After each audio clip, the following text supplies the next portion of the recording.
दोस्तों, कैसे भक्त के पुकारने पर आए श्री कृष्ण। राजस्थान के बीकानेर क्षेत्र के पास एक गांव में एक गोपाली बाई नाम की भक्ता थी। वो वर्ष में 2 बार श्री वृंदावन में श्री राधा वल्लभ जी के दर्शन करने जाती थी। संतों के लिए भंडारा भी कराती थी। उसकी श्री वृंदावन धाम और रज में बड़ी श्रद्धा थी। माता पिता की वह एक ही लड़की थी। बहुत प्रयास करने के बाद भी उसका विवाह नहीं हुआ।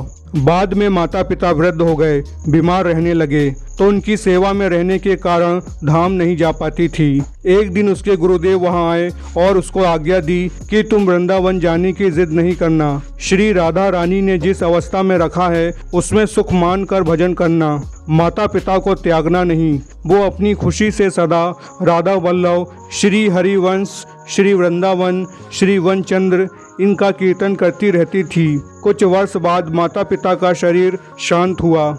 अब वृंदावन जाने का सोचती तो स्वयं का शरीर भी कमजोर होने लगा था।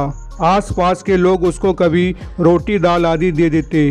एक दिन उसको लगा कि अब मृत्यु निकट है। वो बहुत व्याकुल होकर तीव्र गति से भजन करने लगी।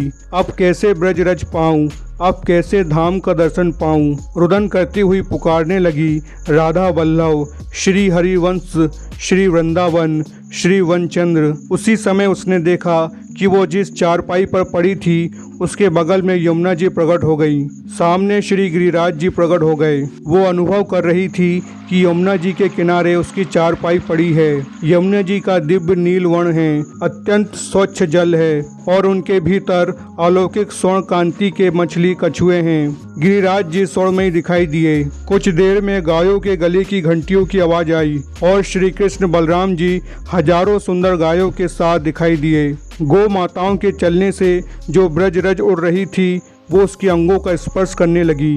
भगवान की गो चरण लीला को देखते देखते दिव्य श्री वृंदावन धाम के मध्य में उसने प्राण त्याग दिया। जय श्री कृष्णा।